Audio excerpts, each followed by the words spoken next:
안녕하십니까. 예, 30분을 이상 이직한 바라꾸름입니다. 오늘은 유통 이야기 중에서 고객 기반의 상품 개발을 한번 해보자는 것들 주제를 잡아왔습니다. 이거는 제가 이제 과거에 이제 이마트에 근무할 때 그 고객 데이터 기반해가지고 이제 상품에 대한 기획이나 상품에 대한 판단이나 상품에 대한 입점이나 관리나 또 판매 방법이나 이런 것도 있어가지고 해본 경험을 가지고 한번 고객 기반의 상품을 어떻게 개발하는지에 대해서 간단하게 한 10분만 얘기해 보겠습니다. 전체적으로 봤을 때 이제 그 임원이 봐야 될 또 바이어, MD, 상품 기획자가 봐야 될 부분들, 점포에서 봐야 될 부분들, 또 협력사라고 봤을 때 임원들 같은 경우는 결과적으로 이제 딴 거 관심 없습니다. 그죠? 제일 딴 거 관심 없다는 말이 좀 그렇네요. 그죠? 제일 중요한 게 이제 우리 영업이 잘 되고 있는지 이게 임원들이 보면 됩니다. 그죠? 영업이 잘 되고 있는지 없는지에 대한 판단은 결국 고객 움직임, 고객이 어떻게 움직여주고 있는지, 고객이 자주 오고 있는지, 많이 오고 있는지, 어떤지, 고객 움직임을 보고 또 상품은 잘 팔리고 있는지 어떤지, 어떤 상품 잘 팔리고 있는지를 보는 것들이고, 그럼 점포별로 봤었을 때는 이제 점포가 300개, 400개, 500개 따라왔을 때 어떤 점포가 매출이 올라가는지, 어떤 점포가 매출이 떨어지고 있는지를 보면 되는 것들이고, 또 장바구니 같은 경우는 이 장바구니를 말하는 이제 고객의 영수증입니다. 그렇죠? 고객이 산 영수증 보면 그 영수증에 어떤 상품과 어떤 상품과 어떤 상품이 들어가 있는지 소위 말하는 게 이제 연간 분석 또 상간 분석을 하지 않습니까? 그렇죠?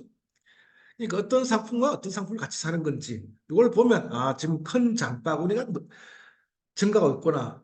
장바구니 사이즈가 줄고 있구나. 그런 것들은 결국은 고객의 지갑이죠. 그렇죠? 고객의 지갑이 잘 열리고 있구나. 고객의 지갑이 줄고 있구나. 닫히고 있구나라는 걸 알 수 있을 거예요. 그렇죠? 이런 것들을 전반적으로 봤었을 때 지금 우리가 영업이 잘 되고 있다, 없다를 알 수 있을 거 아니에요. 그렇죠? 우리 보는 것도 이고. 그러면 이제 두 번째, 결국은 유통이라는 것들은 상품이 기본일 수밖에 없습니다. 당연히 고객 기반이지만은 고객한테 최고의 서비스는 상품이에요. 그죠? 상품 중에서도 신상품을 그러면 얼마나 잘,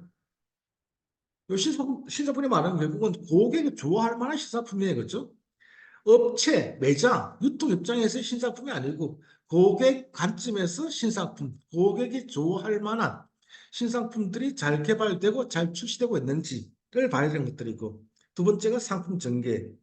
기존 상품은 얼마나 잘 팔리고 있는지 아니면 어떤 상품은 지금 판매가 부진하고 있는지 어떤 상품이 지금 악성 재고, 체화 재고로 넘어가고 있는지를 봐야 되는 상품 전개. 행사 기획.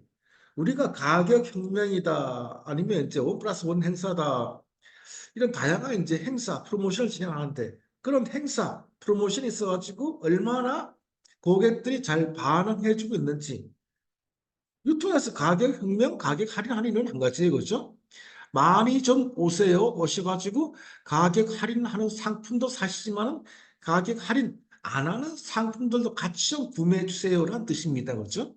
비단 가격 할인하는 상품만 팔기 위해서 행사하는 유통 매장은 없습니다. 그렇죠? 네 번째 점포 기획.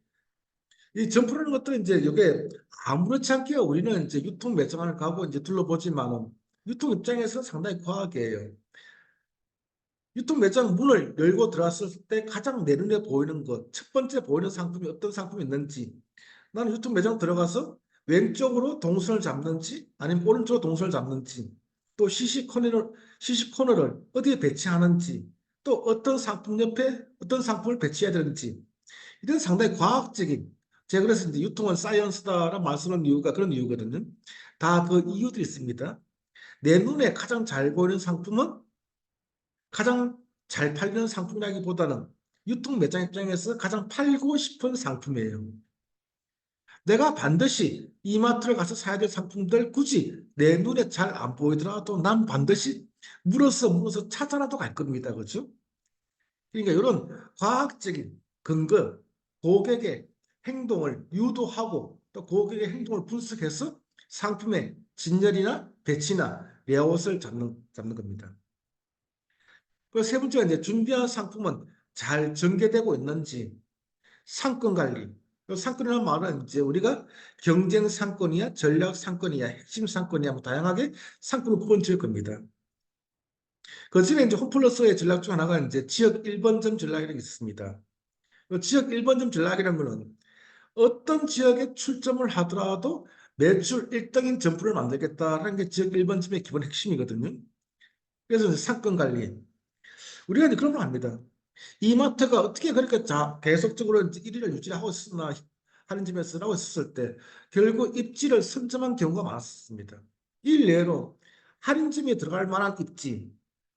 근데 학문주로 봤을 때는 뭐 주변 상권에 있어가지고 인구에 9만 9천 명 있어야 되고 뭐 다양하게 이제 몇 가지 조건들이 있거든요. 그런데 그걸 다 떠나가지고 할인점이 들어갈 만한 입지를 먼저 선점해 둔 경우가 많이 있습니다. 그러다 보니까 이제 선두 선발의 효과를 많이 누렸고 물론 그것뿐만 아니겠죠 당연히 그죠 이마트도 많은 노력을 해가지고 계속적인 변신과 변화를 해왔기 때문에 이제 그래도 이마트가 아직은 대표적인 국내 이제 할인점으로서 자리매김할 수 있지 않나 보입니다. 그리고 행사 진행 점포 효율. 그러면 협력 사고는 그러면 어떻게 상품이나 영업이나 고객 예? 그러니까 결국 유통과 제조는 같이 갈 수밖에 없습니다. 그렇죠? 제조는 제품을 만드는 게 기본적인 한 룰입니다. 그렇죠? 가장 철칙이에요. 그렇죠? 가장 고객이 좋아할 만한 상품. 그랬을 경우에 제조업체는 직접 고객 대상에 판매, 물론 이제 온라인 판매하기 때문에 뭐 직접 고객 대상을 안 한다는 말은 저는 아닙니다. 그런데 기본적인 컨셉은 제조업체는 유통업체 채널을 통해서 판매하는 게 기본 이제 하나의 프레임워크이니까 그렇게 봤을 때 제조업체는 가장 고객이 좋아할 만한 상품을 만드는 게 기본 전제가 깔려 있습니다. 그렇게 하기 위해서는 유통업체는 직접 고객을 대면으로 하기 때문에 고객이 좋아하는 상품과 좋아하는 재질, 좋아하는 맛, 좋아하는 가격을 알고 있다고 하죠. 그러면 결국은 제조와 유통이 협업을 통해서 공동의 상품을 개발하고 또 프로모션, 영업을 통해 가지고 고객한테 행사를 진행하고 그렇게 함으로 인해 가지고 이제 상품의 경쟁력, 가격의 경쟁력, 브랜드의 경쟁력을 가져갈 수 있다고 생각됩니다. 네, 이렇게 봤을 때 신상품 개발은 고객이 좋아할 만한 상품, 고객의 선호 상품, 소위 말하는 트렌드 MD, 머천다이징입니다. 지금 현재 트렌드는 봤더니 고객은 이런 상품, 이런 맛, 이런 가격, 이런 재질을 좋아하더라.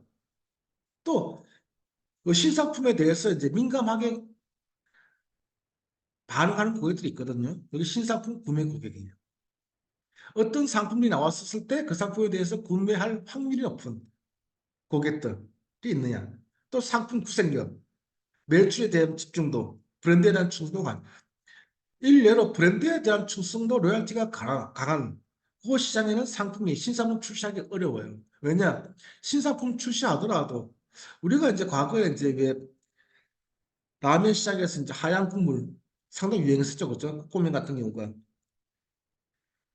근데 그게 상당히 이제 그걸 리딩을 해왔었다고 시장했어요. 물론 1등을 했다는 건 아니지만요. 그죠? 근데 결국 빨간 국물로 들어갔다 습니까? 그죠? 근데 그 당시에 제가 알기로는 이제 농심에서는 크게 견제를 안 했던 것 같아요. 결국에 고객의 입맛은 다시 돌아올 것이다. 빨간 국물로 해서가지고 라면이라는 것들은 결국은 빨간 국물이 아시지? 하얀 국물은 한때 유행으로 트렌드로 지나갈 것이다라고 했는데 그렇게 된 것 같아요.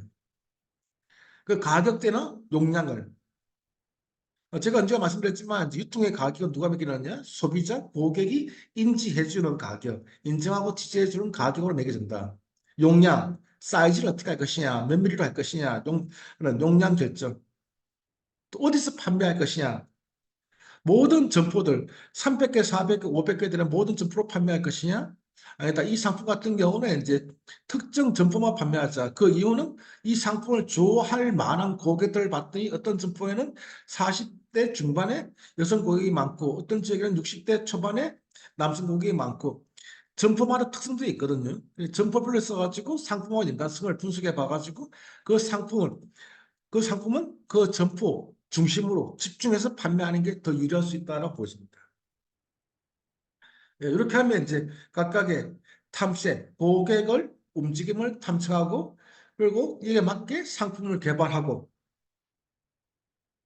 그리고 이제 이걸 상품화 작업을 거쳐가지고 하고 근데 이거는 이제 직접 제조를 할 것이냐 PL, 프라이빗 라벨, 프라이빗 브랜드를 할 것이냐, 아니면 제조업체 상품을 할 것이냐, 또 언제 어디서 판매할 것이냐, 소싱은 어디서 할 것이냐, 라는 부분들 이렇게 해가지고 적게 됩니다. 이렇게 전반적으로 하다 보면 결국은 이제 분석 모델에 네 가지가 나올 수 있겠죠, 그렇죠?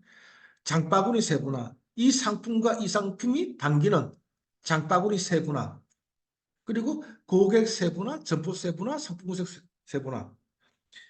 제가 이제 이렇게 하다 보면 10분을 지키기 위해 가지고 어떤 경우는 이제 분량이 좀 많기도 하거든요. 그러다 보면 제가 그 시간에 쫓기는 것 같아요. 제가 타이머를 제가 누르고 하거든요.